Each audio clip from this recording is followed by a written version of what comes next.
All right, hello, metal maniacs. It's the Meista from Brews and Tunes. Cheers.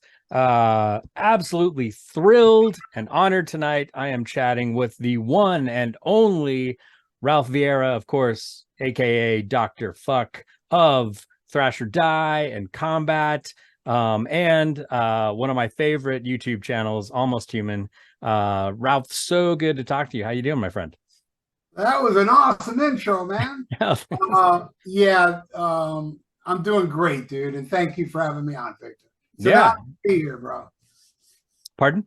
It's an honor to be here. Oh, thank you. Yeah. I'm really excited to talk with you. I was actually going to add, and I forgot to add, I was going to add Melter of Skulls in that intro, and I forgot to say it. So, but anyway, yeah. So, I guess the first big question I have, the kind of burning question that I have is, speaking of melting skulls, is Thrash or Die.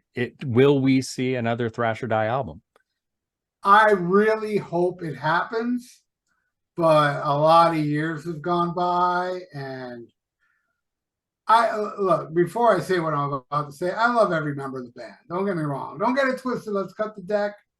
Every band member that's been in Thrash or Die are all great people. Yeah. They're awesome people.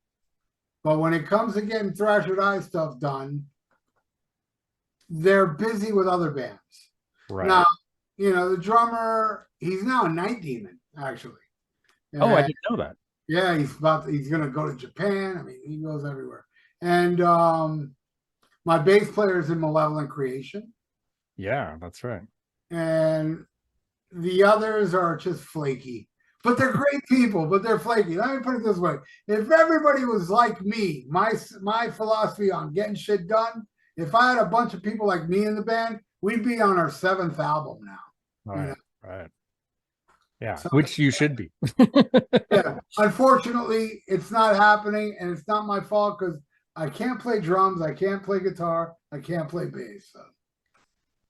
Yeah, because I mean it's been what? Because Melting Your Skull, that was 2015, 2014, 2015, right? I don't know. It's been a long time. I know. Yeah, it's amazing to think it's been that long. That's crazy. It seems like it was yesterday, but yeah. But and I have music. Oh. I wrote a song called Black Shark that I think is the best Thrash or Die song ever. Oh, nice. And another one I think is like close to it is Dismay. I got some great, outrageously great songs for the next record, but it's a shame it might not be done. But then again, I mean, look, I've done cover songs with people from all around the States. Yeah. So I'm Rat Salad Review, Wayne the drummer, and Lou the guitar player, and the bass player. They all record from around the States, and they send me a copy. And I sing to it. I did Black Widow from Alice Cooper with them. I did Atomic Punk from Van Halen with them. And I know I did another one. I Unholy from Kiss. So if I can get people from around the world, around the States or around the world that can record these ideas I got, I would love to release them. I don't think I'd do it as Thrash or Die, though. Because I'd be the only member, it'd be kind of ridiculous. Yeah. So, these songs I do want to release, but it may be through another band, but I'm still holding on that Thrash or Die will eventually get together, but I'm a little disillusioned as well. So hopefully I'll snap out of it soon. I get it. I totally get it. Yeah. But I would love to, I mean, yeah, you mentioned, the Rat Salad, Wayne Noon's show and doing stuff with him. And yeah, I love those covers you guys have done. And I'm glad that's a great pigeon-tailed question, because I was curious if you would consider collaborating more with Wayne and not even maybe even doing original material with Wayne and the Severed Angel guys.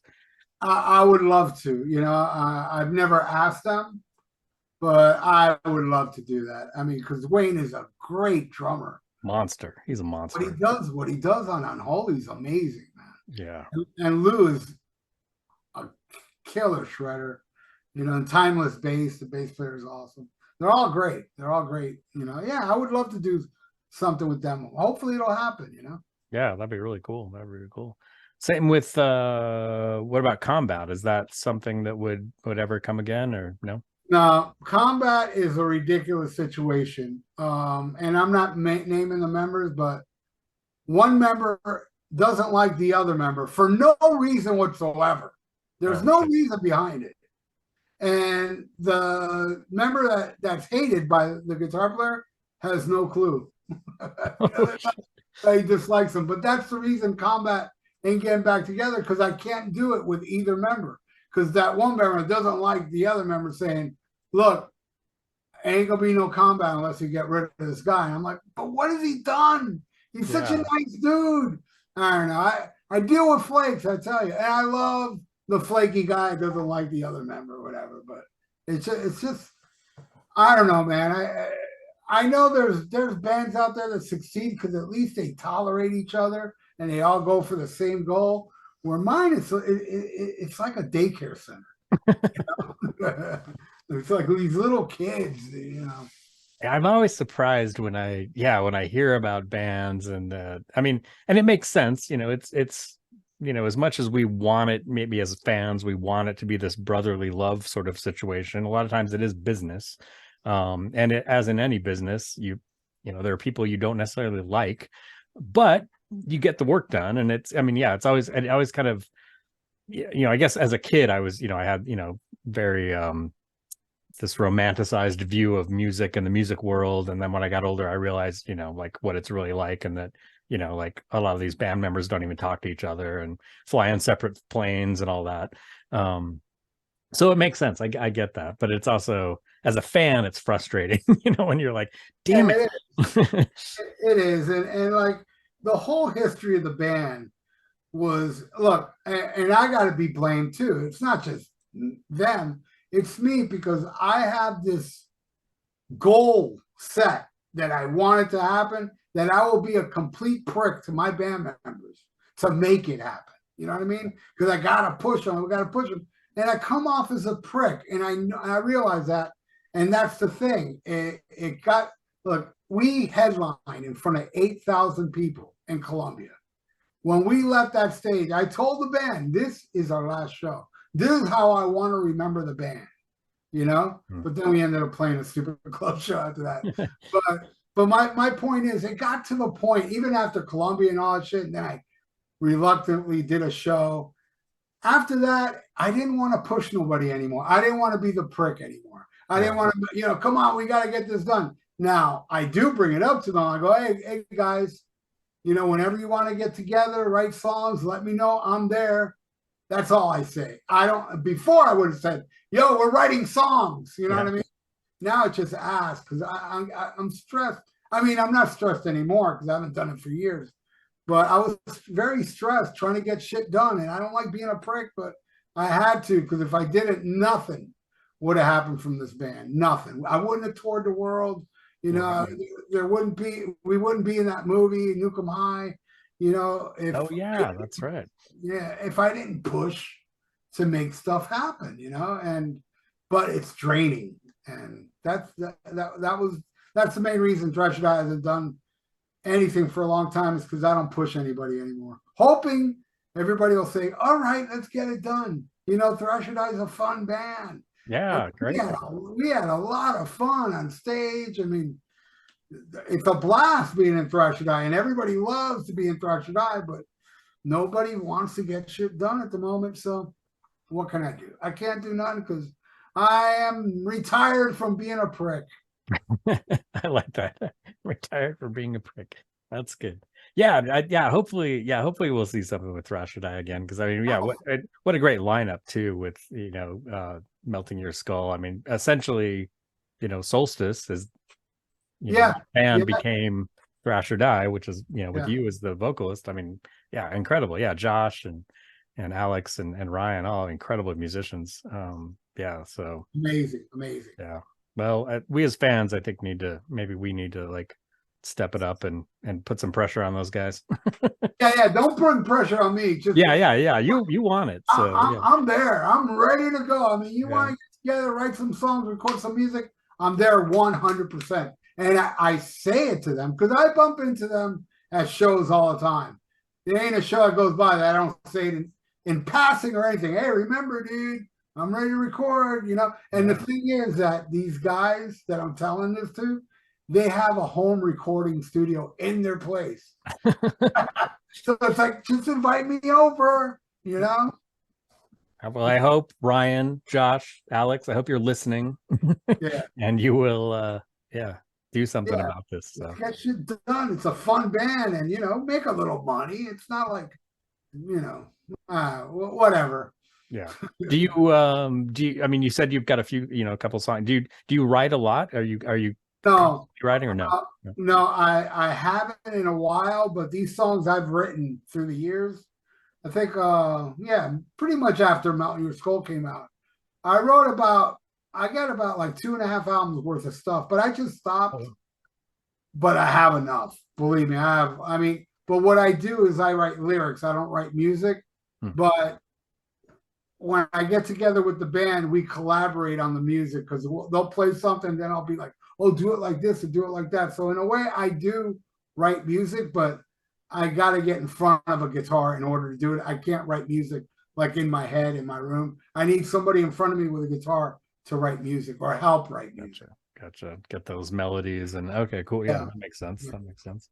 And one thing I was curious about too, like your approach. Do you have, so I guess this is kind of along the same lines. I know you're writing lyrics, but do you have kind of in your head, like even like a simple melody, or like, okay, I want it to sound like this? Do you kind of go in with that or? Yeah. Well, yeah, there's lyrics I write where while I'm writing the lyric in my head, oh, I'm singing this fast, or I'm singing this slow, or, I'm doing this and that. I have the melody of the lyrics in my head that I want the music that surrounds it to sound like. I want it to be fast, but I don't know the riffs or nothing like that. I just know I want this section to be fast. A lot of bands out there, they write music and then they put the lyrics. Yeah. So not my band has always been, I bring lyrics and we write it right there on the spot with my lyrics. Oh, cool. My lyrics like inspires, the person that I'm writing it with, Yeah, that makes, and I'm not a musician, but I dabble a little bit in writing, and I'm a painter, so that makes more sense to me, like writing the lyrics and then creating the song around that, which I'm sure does not make as much sense to maybe a guitar player, where they're like, no, I come up with a riff and then we build on that. But the lyricism, that makes sense to me as a listener.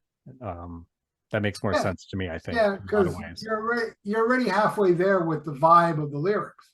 So the lyrics need to represent the music.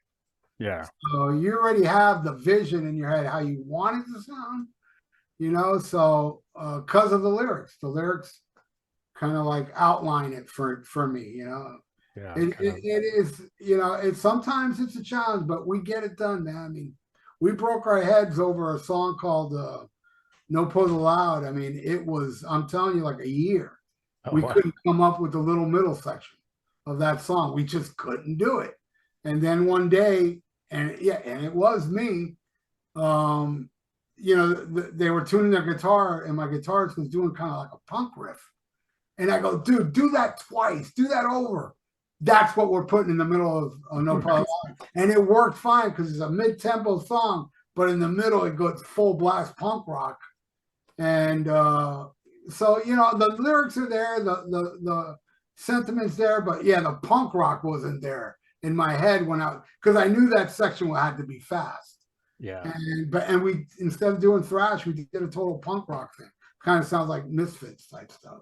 Yeah, and it works great. It works fine, Yeah, I love that. Yeah, that was one of the things I think I've always loved about, especially Thrash or Die, was, and I apologize for doing the comparison thing, but I think one thing that drew me to Thrash or Die was that very kind of punky, really raw, like Exodus, Overkill, that kind of vibe, which is what I love that. Yeah, with some dashes of humor in there, and that's what I loved about it, because I always felt like you guys didn't take yourselves too seriously, even though it's like great musicianship, but it was like, it's some of the lyrics are a little tongue in cheek, and it's funny, and it's fast, and it's furious, and it's like, kind of fuck you, it's my teenage years. It's that yeah, high school thrash metal era that I adore.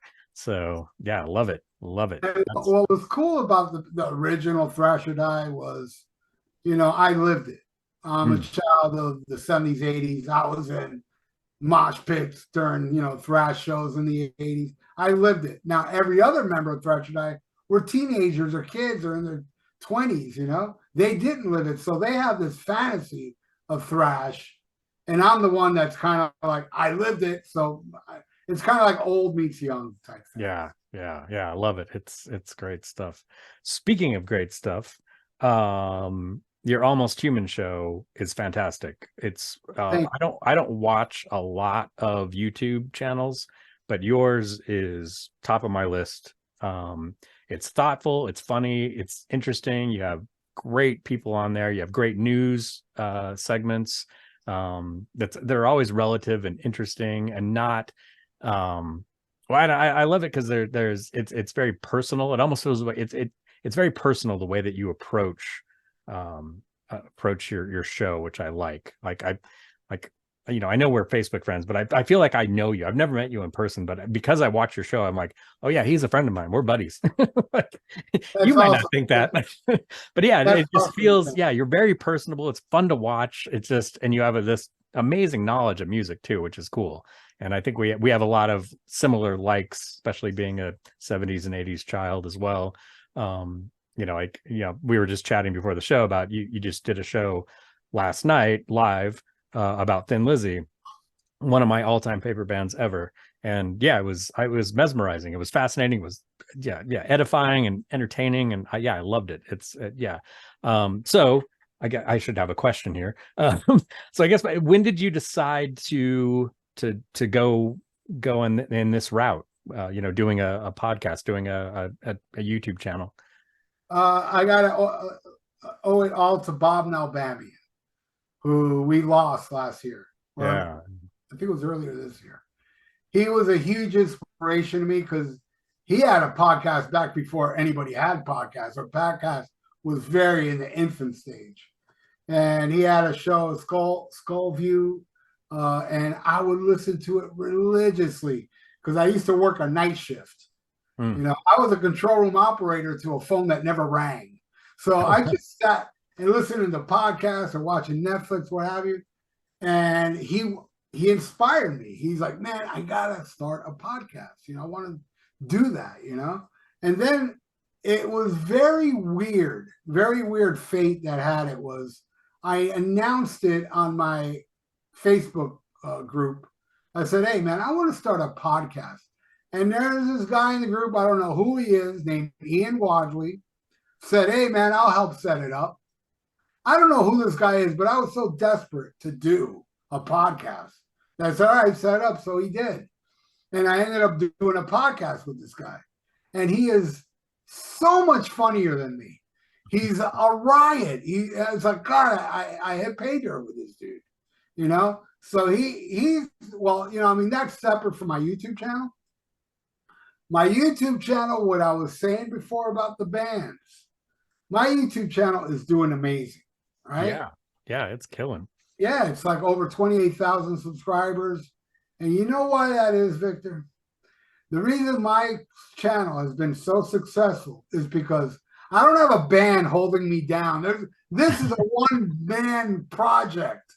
Yeah. Nobody else involved in this. And that shows you how dedicated I am to stuff I want to happen. That look at my YouTube channel. It's just me doing it. And I bust my ass doing it, man. I got a video, usually 2 videos up a day. Yeah, I was say you post a lot of stuff. I do. And I don't know what, since I've been doing the news regularly, I've never seen my channel blow up. And it's always done well. But now it's doing ridiculous numbers, blowing up. I'm like, I can't believe how well it's doing. And I'm like, I got to keep doing news stories, Yeah. And one thing that gets the most views, if the news stories involve drama, because boy, do people love drama. Right. I'll put up something about, this is how Richie Blackmore did this. I'll get some views.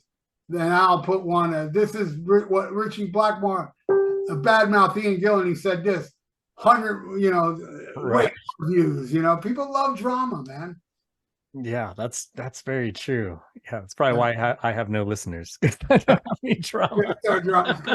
Start some drama, man. Yeah, yeah, get somebody to talk shit about somebody else. Yeah, I need to work on that. Yeah, but it's great. Well, and like I said, it's what I love about your show. It's so topical, and I love your lists. And I don't post a lot, but I watch a lot, and I'll debate I'll have debates in my head with you guys. Like, no, that's not the best song. That's not the best. Like, right. But it's cool. It's very engaging. It's fun, and it's also what I like. It's lighthearted, and a lot of, like, you guys don't fight, when you do your comparisons, or and I was on one of your shows, and it was really fun. I had a blast. I was really nervous, so I don't think I said a whole lot. But it was amazing. It was so cool to be on there and talking with like-minded people that know their shit, which is cool too. Really fun. Yeah, really fun. That's why on my videos, I tell people to leave comments if you don't agree with me, because I do like listening to other opinions that don't match mine, where other people get offended. I get fascinated. Martin Popoff is a great example. I mean, he likes some really off the wall stuff that not only me, but everybody hates, but he likes. And I love that about him. I love to hear that. And then he'll give an explanation why he likes it. And I'm like, I get it. I get what he means. I still don't like the song, but I get why he likes it. You know what I mean? Well, and I think you do the same thing. I think you do the same thing. I mean, it's, I don't always agree. I agree with a lot of what you say, but there are times where, but I love the fact that you always explain, like, in depth, like, this is why I like this song or this album, like, this is what it means to me. And I like the fact that a lot of times you'll bring in kind of you'll personalize it, like, this is, it reminds me of this, and it takes me back to this time. And I think it's great. Like the Rush thing, when you brought up that riot that you were, that before the show, and was that 77, 76, somewhere around 1980. It was 80, 81 Moving Pictures Tour. Oh wow, yeah. And it's like, whoa, that's amazing. Incredible story. I love the fact that you bring in all this, it's brilliant. It's amazing what you're doing. Yeah, it's really cool. Yeah, so anybody that's watching that has not subscribed to Almost Human, do so right now. And there's a link. There'll be a link in the description, but yeah, check that out, because that is a great show. Really cool stuff. I did want to ask you, we kind of, to circle back, we talked a little bit about Wayne and Lou with Severed Angel. I know you did narration on their album. So how did you connect with them? Have you known them for a long time? How did that come about? I think how I connected with Wayne first. And I don't know how Wayne, he might have saw my videos of me gushing over Merciful Fate. So he does a podcast where he talks about all the King albums. Oh yeah. And he hit me up early on when they were still on the early Merciful Fate. So that's how I became friendly with him. I would do reviews with him all the time. And then, what was the first song we did together? I'm trying to think. I know we did something together, and that's how I met Lou, because I can't remember what was the first song we recorded together, but we did a cover, and then Lou sent me an invite, and he's another good dude. He's got a cool podcast, Music for Life, Music is Life podcast. Yeah. And Wayne too. I mean, Wayne is he's a super hardworking dude, with his Rat Salad reviews, and he grabs other shows and puts it on his channel, and he does a lot of stuff. He works hard, and I'm honored that he's with me every Wednesday. Because he helped me a lot. I didn't know how to do the Zoom stuff, and he helped me all with that. And then he's been with me every Wednesday, and he's a great guy. And we bust each other's balls all the time. As you should. Yeah, he is a good dude. Yeah, I love Wayne. He's awesome.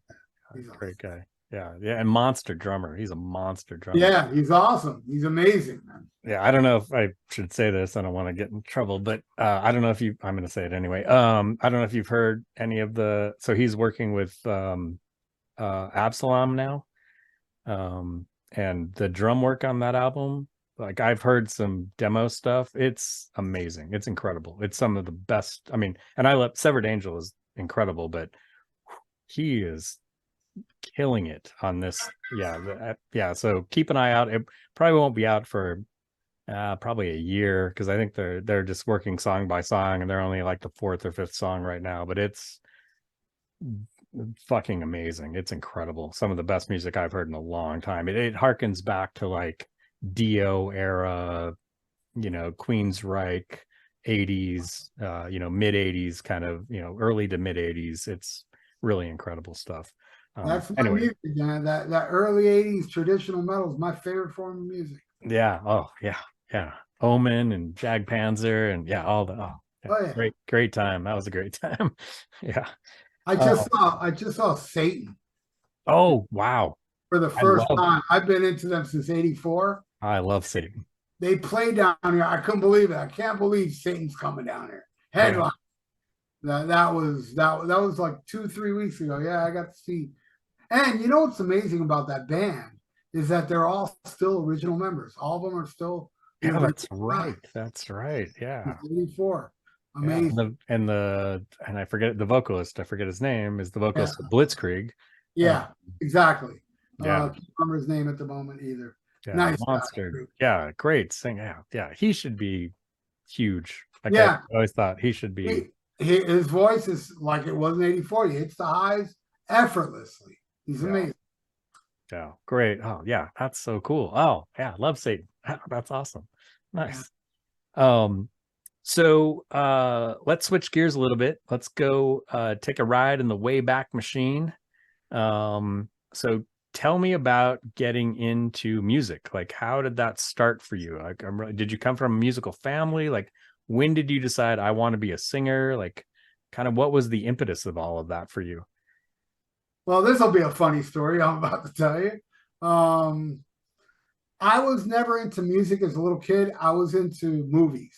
Now, I did go to the record store and buy 45s like Elton John or Little Willie by the Sweet, Killer Queen by Queen. I bought 45s as a little kid, but still, it was like, yeah, I'd play them, but it was all about movies for me. And then I saw a movie that starred Henry Winkler and Sally Fields called Heroes. And when the movie ended and the credits rolling, they played Carry On My Wayward Son from Kansas. And I never heard this song before. And it blew my mind. And I watched the screen till they showed who's this Carry On My Wayward Son band. And then they showed it. And the theater I went to, it was kind of like a mini mall, like a strip mall. And there was like a department store / record store in there. And I went in there and I bought Leftoverture before I went home. Loved the album. And that kind of got it rolling for me because then I got into Electric Light Orchestra. I like some of that stuff. But what really did it for me was when my friend played me I Want You by Kiss. And in 1978, that opened the floodgates. When I heard that song, it wasn't that, I need to get Kiss, though I did. I bought double platinum because it had I Want You. But I really wanted to find bands that sounded like this. And I did. And then I started finding bands that I liked more than Kiss, like Blue Oyster Cult. Black Sabbath I already knew because of my brother. But, and then I discovered Judas Priest and Van Halen. So I'd say like around late 78 till 2023, I've been a fucking music junkie. And my collection, I got a collection from hell. I still have that album. Kansas Leftoverture, the one I bought in 1977. I still have it in my possession. So yeah. So that's what all got me. It was really Kiss that opened the floodgates, but I was dabbling with some records, but it was more like, bands like Kansas and ELO and Pink Floyd was another one I had. I liked some of those bands, but it wasn't until hard rock came where I became fanatical and I needed more of it. I needed different bands, and that's all I would do was go out there and just read the magazines, find out, oh, what's this AC/DC band? What's this band? That's how I, discovered everything back then. And soon after, I started going to shows. So, I caught some shows in the 70s. In 1979 was my first show. So I caught some shows in the 70s, and from there on out, I saw all the classic 80s shows you can think of. They all came down here, all the crazy killer arena days, man. Oh, yeah. Nice. What was your first show in 79? My first show in 79 was Cheap Trick. Oh, awesome. I love Cheap Trick. Yeah, and my dad took me. My dad took me, and we had like third row, and the kids next to me were smoking weed, and my dad lit up a cigar and blew it out. That's awesome. That was my first show. That is awesome. Yeah, I love that. My this is really embarrassing, I'll tell you. It was also, I think, 79. Yeah, I would have been in third grade, I think. Yeah. And it was a buddy of mine. His dad called my mom and said, "Hey, I'm taking my son to a show for his birthday. Can Victor come along? I'll buy the ticket." And it was Air Supply. Oh, wow. And I remember women were throwing their underwear on stage. Wow. And, and I'm, third grade, I was 9. So, yeah, I remember I pulled on the sleeve of, he was a doctor, Dr. McMasters was his name. And I pulled on his sleeve. I'm like, and I asked him, like, why are those women throwing their underwear? And he's like, never mind that. Never mind. Don't worry about that. It wasn't until years later, I'm like, oh, I understand now. So nice. Sorry, I got totally sidetracked by fucking Air Supply. When did you decide to be a vocalist? What was kind of when did that start? What was the driving force? Yeah, now this is another funny story. I never wanted to be a singer, and what happened was, and we'll go back to 1983. There was a band I used to go watch rehearse called Iron Cross, and the singer was late one day, and they did a cover of Rock and Roll Rebel from Ozzy. So I was like, "Hey, Ralph, sing Rock and Roll Rebel." So I went up there. I never sang before, and I sang Rock and Roll Rebel with the band. And then the singer showed up, and then these two guys walked in that were other bands that were rehearsing. They came in and go, "Hey, man, who is that singing?" And he's like, "Oh, that was Ralph." They point at me and they go, "Hey, never do that again." And it really discouraged me. I was like, "Damn, I suck at singing," which I did. But what happened was many years later, the guy Willie I formed Thrash Or Die with, he said he wanted to form a thrash band. And I was like, more power to you. I wish I knew how to play an instrument, So I went to a record store soon after. It was kind of a far trip. It was a short-lived store that only sold metal. So I would always make my trek up there. And one time I was on there, I bought the new Onslaught CD that was called Killing Peace. Oh, yeah. Great idea. Yeah, and I'm playing it on my way home. And I'm singing to it like, spitting blood in the face of God. And then I go, "Hey, man, I think I could probably do thrash singing. Some, crazy type singing. Which, if you listen to Thrash Or Die, my voice is very crazy. And it's really my guitar player kept pushing me. Get crazier, I'll do this. And he loved it. He was the greatest cheerleader for me. Nice. And so that's how I started singing. It was in my 40s, and that was the first band I ever formed. And it was amazing. And that's how, That's cool. That's amazing. Yeah, you were in your 40s. Like, it wasn't that didn't happen before. That's wild. But I love that. I think it's cool. I was like one of those guys that never wanted to form a band, but loved being around bands. Like, all my friends were in bands. I would go watch all my friends rehearse. It was always fun being around bands. But I never ever thought in a million years I would be in a band. That's cool. I don't sing. I'm that guy too. I have lots of friends in bands, and I like to hang out and be in that. I love music, and being in that environment. That's cool. That's really cool, especially because yeah, I mean, usually when you think of, yeah, especially thrash metal, it's, you know, the start, it's always younger guy, you know, usually it's Yeah. young guys. It's cool that, yeah, you were in your 40s, you're like, yeah, fuck it, I'm going to do this. That's And cool. they were all my original guitar player first time was 17 years old. Wow. Yeah. And you know, the rest of them were like, 23 down. They were all young, except for me, you know. That's cool. But they all loved the thrash, man. You know, they all loved that. You know, really more the obscure Hallows Eve, Mortal Sin type stuff. They were really into that yeah, right obscure on. thrash stuff, you know. Yeah. Oh, yeah. Those are great bands. Yeah, which was totally up my alley. I was like, I love those bands. Let's do something, yeah. That is very cool. That is very cool. I love that. Well, I don't want to keep you all night, but I do have one last question for you. I was curious, like, and I know you listen to a lot of music, like what right now, what are you spinning right now? What's on the turntable right now? All right, there's a band from Canada called Midnight Priest.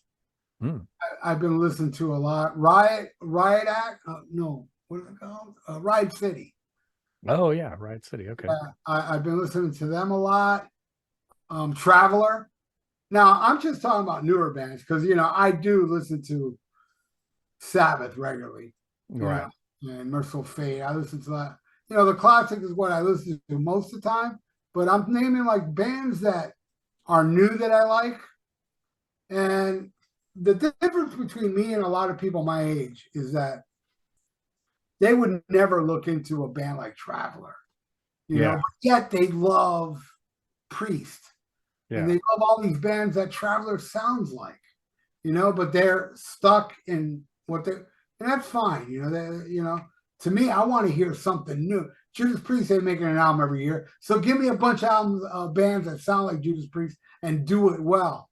So I am stuck in the past, but I still will check out new bands as long as they sound like they're from the past. Right on. I'm kind of the same.